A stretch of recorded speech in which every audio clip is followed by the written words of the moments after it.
이스라엘 분열왕국 남유다가 BC 586년에 바벨론 제국에 멸망당하고 예루살렘 성전이 완전히 무너져 버렸습니다. 남유다가 바벨론에 멸망되어 포로로 끌려간 지 70년이 되었을 때 파사의 고레스 왕이 메대 총독과 연합해서 바벨론 제국을 함락시키고 칙령을 반포해서 바벨론 제국의 포로로 끌려간 남유다 백성들을 예루살렘으로 귀환할 수 있게 되었습니다. 페르시아 제국 고레스 왕의 칙령이 선포된 후에 남유다 백성들이 바벨론 제국에서 1차, 2차, 3차에 걸쳐서 예루살렘과 유다에 귀환하였습니다.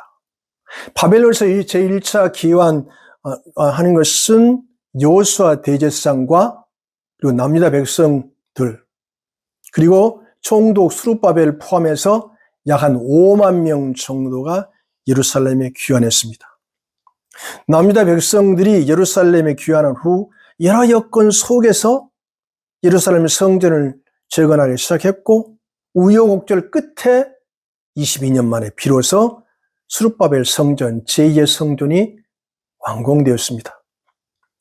예루살렘 성전이 재건 후에 제사장들은 온 마음과 뜻과 정성을 다해서 잃어버린 성전이 재건되었으니까 얼마나 정말 정성을 다해서 이제는 결코 우리가 범죄하지 않냐라 그런 마음으로 제사를 드렸던 것입니다. 그런데 불행스럽게도 오랜 세월이 지나자 제사장들이 나태하고 타락해서 제사를 형식적으로 의식적으로 행하게 되었습니다.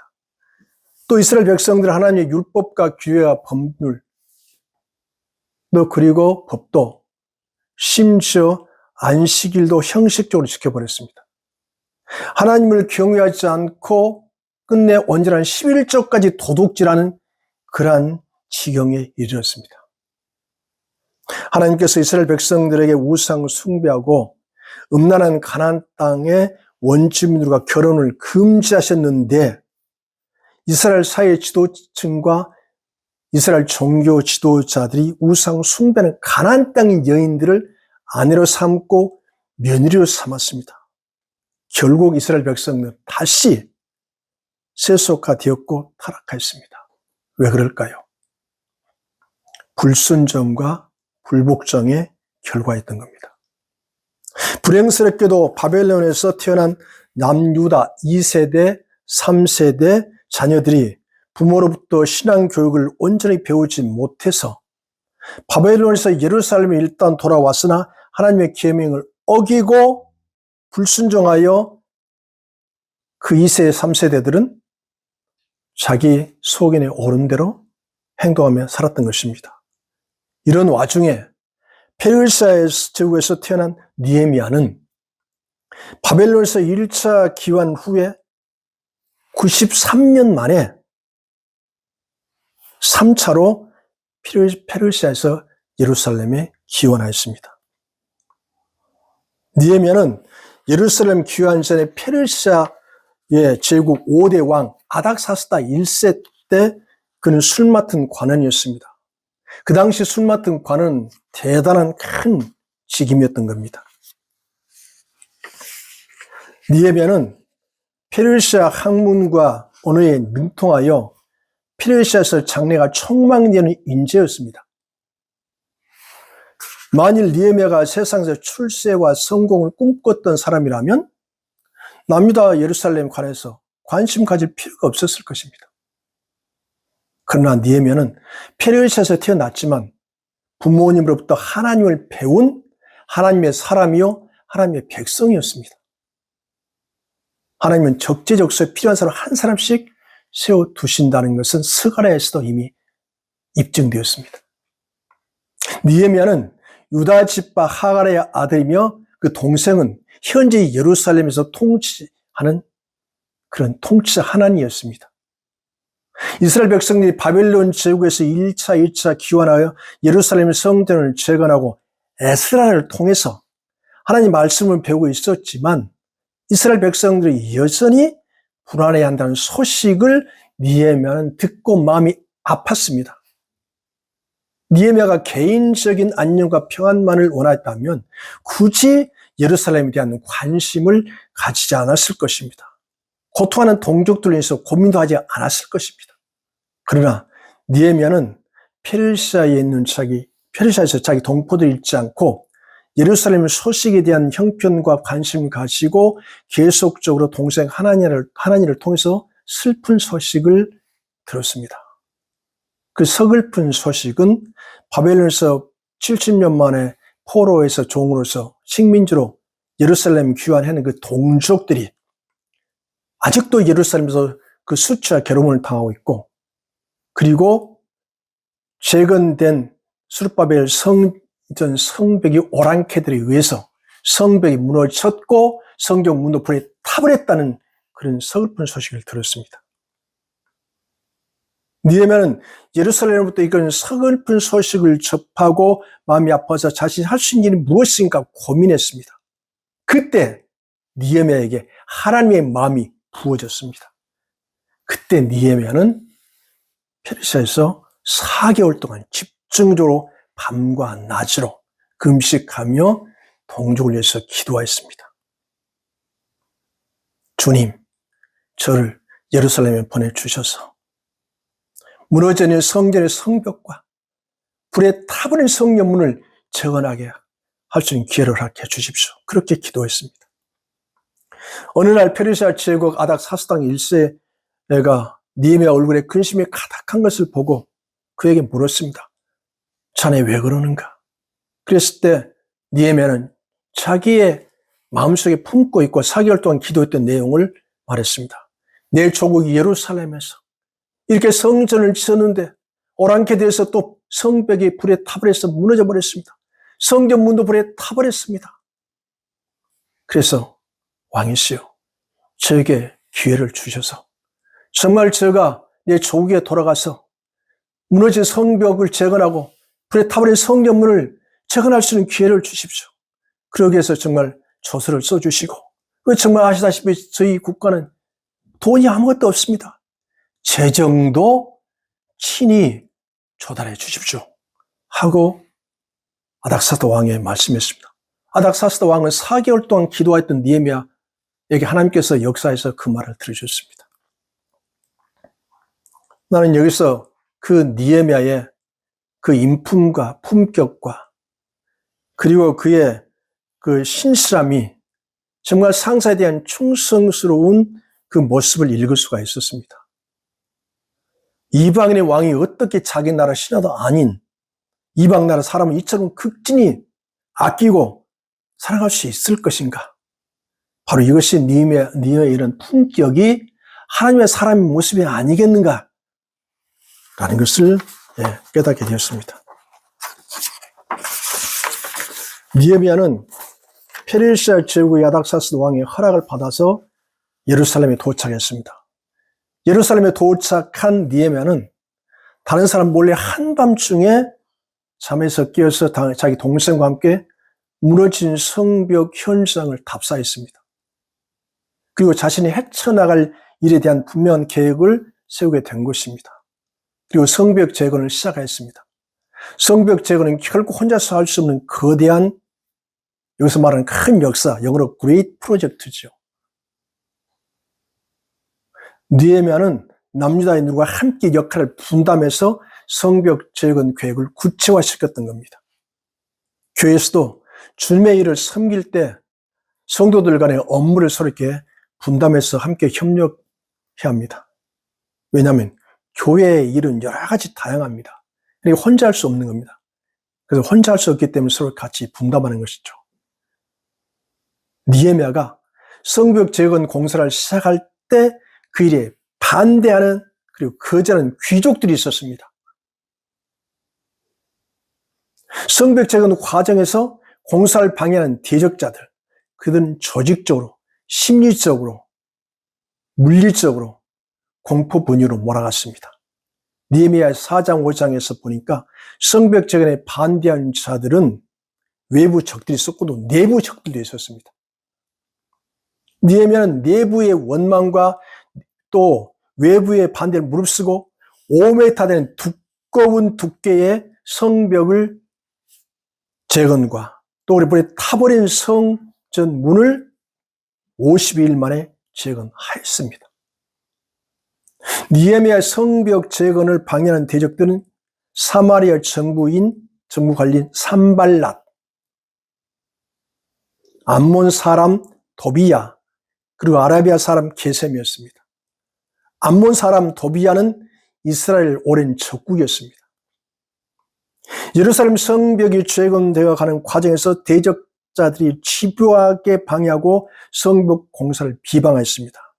그래서 느헤미야에서 4장에서 6장까지 보면 느헤미야가 성벽 재건의 방해꾼들에 대하여 하나님께 기도하여 담대함을 얻었다고 기록하고 있습니다. 느헤미야가 동족들과 성벽을 재건하는데 사마리아 사람들과 일부 남유다 동족들이 방해가 계속되었던 겁니다. 느헤미야는 이런 방해 속에서도 조금 더 지체하지 않고 담대하게 계속 성벽 재건을 진행하였습니다. 우리에게 굉장한 시사가 되지 않겠습니까? 느헤미야는 성벽을 재건하면서 동시에 파수꾼들을 세워서 방해꾼들을 철통 같은 수비로 제거해 나갔습니다. 대적들의 위협이 더욱 구체적이고 직접적으로 다가오자 느헤미야는 치밀한 계획을 세우고 거기에 대한 신속하게 대응하였습니다. 느헤미야는 성벽 재건에 초점 집중하여 한눈 팔지 않고 초지일관되게 진행하였습니다. 성벽 재건의 내부의 적, 즉 남유다 동족들의 그 적의 내용을 보니까 가난한 자들이 그 당시에 굉장히 많이 있었어요. 근데 흉년으로 인해서 가난한 자들 먹고 살 게 없다 보니까 부자들에게 일단은 돈을 좀 빌린 겁니다. 근데 부자는 어떤 조건을 내걸었냐? 자, 1년에 12% 이자를 고리를 내라고 했습니다. 그리고 그 돈이 떨어지니까 어떻게 하느냐? 자기 집을 팔아버렸어요. 또 자기 집을 팔고 또 돈이 없으니까 자기 가족들과 노예로 팔아버렸습니다. 이러한 상황들이 성벽 재건을 크게 재건하는 데 걸림돌이 됐어요. 그래서 이런 자들이 느헤미야한테 찾아와서 자기 현실을 호소했던 겁니다. 이러한 부자들에 대해서 횡포에 대해서 느헤미야가 진상조사에 나섰습니다. 느헤미야는 성벽 재건의 공사에 참여한 모든 사람들을 모아놓고 부자들은 가난한 자들 이자를 받지 말라. 그리고 이미 받은 이자들을 다 돌려주어라. 땅도 저당 잡혔니 돌려주어라.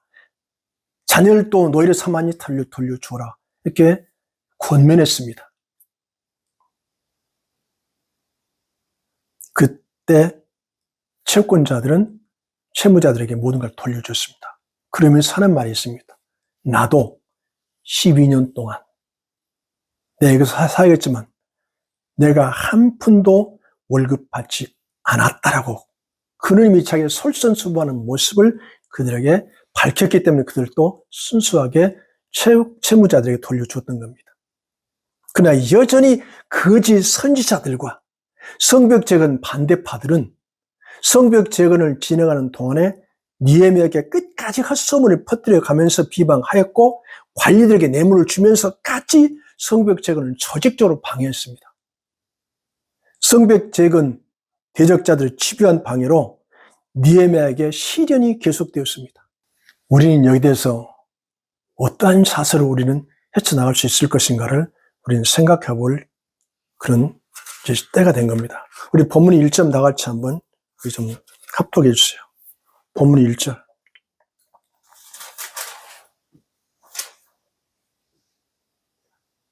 합독 시작. 산발랏과 도비야와 아라비아 사람 게셈과 그 나머지 우리의 원수들이 내가 성벽을 건축하여 허물어진 틈을 남기지 아니했다함을 들었는데 그때는 내가 아직 성문에 문짝을 달지 못하였던데. 하나님의 대적자들의 능란하게 거짓말하는 것을 지금 볼 수 있고 2절에 보면 하나님의 대적자들인 산발랏, 도비야, 게셈이 느헤미야를 살해할 음모를 꾸미고 있다는 말씀이 2절이고 그래서 사마리아 성과 블레셋 중간에 있는 오노 평지에서 느헤미야를 살해할 계획을 세운 것입니다. 3절에 보면 그래서 그렇게 계속해서 느헤미야를 괴롭힐 때 3절 느헤미야는 하나님의 대적자들에게 자신의 메신저들을 보내서 큰 역사에 그레이트 프로젝트, 대형 프로젝트에 지금 집중해야 하기 때문에 만날 수 없다고 정중하게 거절했습니다. 본문 4절을 보면은 하나님의 대적자들은 동일한 방법으로 4번이나 자기 부하들을 시켜서 느헤미야에게 어느 평지에서 만나자고 제안했습니다. 사탄막의 끈질기고 지배함을 지금 볼 수 있는 것입니다. 그러나 느헤미야는 하나님의 대적자들의 계략을 알기 때문에 그들의 요청을 거절했습니다. 그럼에도 불구하고 대적자들은 느헤미야의 총독에게 이임을 멈추지 않았습니다. 우리 본문 5절 한번 읽어주세요. 본문 5절. 산발랏이 다섯 번째는 번째는 그 그 종자의 종자의 손에 손에 구하지 않은 구하지 편지를 않은 들려 편지를 내게 보내는데 느헤미야 대적들은 4번이나 반복하여 느헤미야에게 협박 전가를 보냈고 5번째는 느헤미야 대적자들이 그들의 종들의 손에 밀봉하지 않은 편지를 보내서 느헤미야를 공개적으로 협박했던 겁니다. 느헤미야 대적자들이 편지를 봉하지 않는 것은 그 내용을 누구나 쉽게 볼 수 있게 해서 남유다 백성들이 느헤미야를 오해하도록 유도한 계략이었습니다. 하나님의 대적자들이 느헤미야에게 보낸 편지 내용은 느헤미야가 페르시아 제국의 아닥사스다 왕을 배신하고 스스로 남유다 왕이 되고 싶어서 그렇게 한다는 가짜 뉴스를 퍼뜨리는 겁니다. 만일 이런 가짜 뉴스들이 성벽 재건을 하고 있는 남유다 백성들에게 그것이 사실로 믿게 된다면 자기들이 반역자 느헤미야를 돕는 것도 반역죄에 해당되기 때문에 느헤미야와 함께 성벽 재건할 수 없도록 하는 엄청난 음모인 겁니다. 이처럼 하나님의 대적자들은 느헤미야를 반역으로 몰아서 백성들로 하여금 느헤미야를 따르지 못하도록 집요하게 권모 술수를 썼습니다. 본문 9절. 결정적으로 성벽 재건 반대파들은 느헤미야와 함께 성벽 공사하는 사람들의 마음을 두렵게 하고 손이 피곤하여 공사를 완성하지 못할 것이라고 조롱까지 했습니다. 그러나 느헤미야는 마음을 견고하게 해달라고 하나님께 기도했습니다. 그 구절을 좀 NIV로 좀 볼게요. 그들의 손이 피곤하여 역사를 중지하고 이루지 못하리라 함이라. 못하게 될 것이다. 그때 느헤미야는 이렇게 됐습니다. But I prayed. 하지만 나는 기도합니다. Now strengthen my hands. 네, 하나님 기도합니다. 주여, 내 손을 strengthen, 강하고 힘있게 이제부터 해 주십시오. 하고 그는 포기하지 않고 기도했습니다.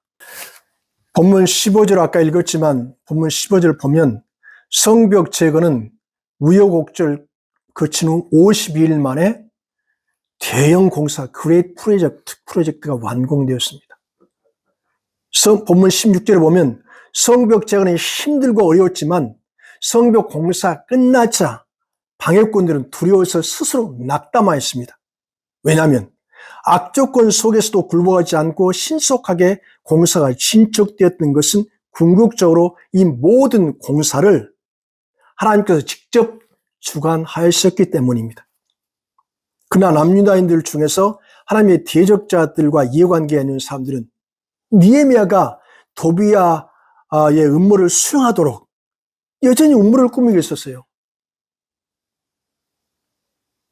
그래서 우리는 항상 깨어서 마귀에게 미혹되지 않도록 계속 기도하지 않으면 안 된다는 지금 말씀 우리에게 지금 보여주고 있습니다. 성벽 재건은 절대 믿음과 불태저는 그 기도와 전적인 헌신과 완전한 연합 있어야지 성벽이 완성된 것처럼 우리에게 앞으로 계속 끈질기게 기도하라는 말씀 우리에게 주신 겁니다. 처음에 무너진 성벽을 쌓는 일은 그 당시 이스라엘 백성들에게 불가능한 일처럼 보였습니다. 왜냐하면 성벽 재건은 우선 돈이 없잖아요. 재정적인 거. 또 그리고 지금 굉장히 페르시아 제국의 지금 정치적으로 눈치를 보고 있는 그런 상황이기 때문에 아마 힘들 거야. 아마도 힘들 거야. 라고 그렇게 백성들이 불가능하다고 보았습니다. 그런 어렵고 힘든 일도 지도자를 중심으로 이스라엘 백성들이 하나 되었을 때 50일 만에 해낼 수 있었습니다. 그리고 그들은 하나님의 은혜 가운데 약할 때 강함을 체험했습니다. 본문 16절 의미 있는 말씀입니다. 제가 한번 읽어드리겠습니다.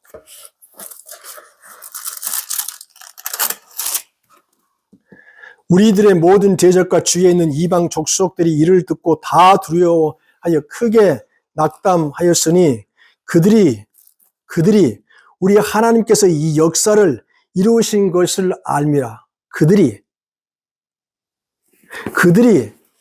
저 원수 마귀 같은 저 대적자들이 이 모든 일 하나님이 하셨네.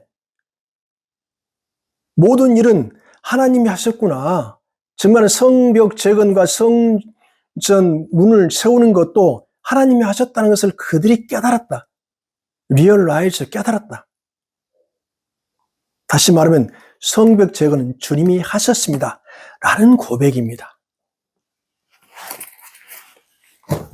사탄이 펼치는 교묘한 공해방 또 방해 공작, 무서운 중상모략 이겨낼 수 있는 유일한 해결책은 하나님께서 나를 부르셨다는 그 소명의식과 하나님께서 나에게 일을 맡기셨다는 사명감을 인식하는 그것이 바로 느헤미야와 이스라엘 백성이 해낸 것입니다. 그래서 소명과 사명은 우리들의 삶을 헤쳐나가기 위한 추진력이다라는 것을 여기서 지금 보여주고 있습니다. 느헤미야는 하나님이 주신 소명에 집중하였고 하나님 맡겨주신 사명에 온전히 매진했습니다. 느헤미야는 어떤 역경이 와도 포기하지 않았고 수많은 모함을 지혜롭게 극복하였던 것입니다. 마침내 하나님은 느헤미야를 통해서 이미 당신께서 계획하신 일을 이루셨습니다. 주님이 하신 겁니다. 사탄은 어떤 공격에도 흘리지 않고 오직 소명과 사명을 붙들고 행진했던 느헤미야처럼 우리도 하나님의 계획하신 비전을 온전히 이룰 수 있도록 전능하신 하나님께 이제 나의 손을 강하고 힘있게 하옵소서 하고 끈질기게 기도하는 저희들이 되어야 되겠습니다. 스룹바벨 성전의 성벽이 오랑캐에 파괴되었지만 성벽과 성전 문이 재건되어 하나님의 정교한 성전을 느헤미야를 통해서 보내주셨습니다. 그러나 하나님의 성전은 스룹바벨 성전도 아닙니다. 46년간 스룹바벨 성전을 보셨던 헤롯 성전도 아닙니다. 오직 하나님의 아들 예수 그리스도의 몸된 성전을 세우는 것이 하나님의 처소의 완성입니다. 그러므로 예수 그리스도의 몸된 성전을 십자가로 다 이루었다는 소식이 사탄에게 가장 두려워 떠는 소식이 되는 것입니다. 그 내용이 에베소 2장 20절에 이렇게 말씀하겠습니다. 너희는 사도들과 선지자들의 터 위에 세우심을 입은 자라. 그리스도 예수께서 친히 모퉁이 돌이 되셨느니라. 그의 안에서 건마다 서로 연결하여 주 안에서 성전이 되어 가고 너희도 성령 안에서 하나님이 거하실 처소가 되기 위하여 그리스도 안에서 함께 지어져 가느니라. 아멘. 우리는 느헤미야가 하나님의 일을 이루기 위하여 보여주었던 열심과 어려움 속에서도 하나님이 주신 비전을 성취해가는 리더십에 주목할 필요가 있습니다. 주님의 일을 하는 과정에서 여러 가지 어려움을 만나게 되는 것은 현실입니다. 그러나 여러 가지 어려운 과정 속에서 낙심하지 않고 어려움을 이겨내려면 느헤미야가 보여주는 중요한 영적 교훈을 우리가 배워야 하겠습니다. 예수님의 약함과 무기력한 십자가 죽음은 예수 그리스도의 부활로 하나님의 백성들에게 소망이 되었습니다. 그러므로 우리가 어렵고 힘들고 고통스러워도 우리의 약함과 무능함을 실망하지 말고 우리 인생을 책임져 주신 예수 그리스도께 모든 걸 맡겨버리고 절대 믿음과 전적 헌신으로 우리에게 맡겨준 사명을 흔들림 없이 성취해 나갈 수 있기를 주님의 이름으로 축원합니다. 이제 우리 다 함께 통성으로 기도하기를 원합니다. 느헤미야는 피르시아에서 자기 동포를 잃지 않고 예루살렘 소식에 대한 형편과 관심 가지고 계속적으로 동생 하나니를 통해서 슬픈 소식을 들었습니다. 느헤미야는 예루살렘을 또 이러한 슬픈 소식을 듣고 마음이 아파서 자신이 할 수 있는 무엇인가를 고민하기 시작했습니다. 그때 느헤미야에게 하나님께서 마음을 부으셔서 4개월 동안 집중적으로 주야로 금식 기도하였습니다. 주여, 우리에게 맡겨준 이 사명을 주님께서 아시죠? 정말 주님께 계획하신 이 모든 것을 주님, 이 사명을 감당할 수 있도록 저에게도 힘을 덧입혀 주십시오. 불태전의 기도를 저에게 허락해 주십시오. 우리 주여 한번 외치고 기도하겠습니다. 주여!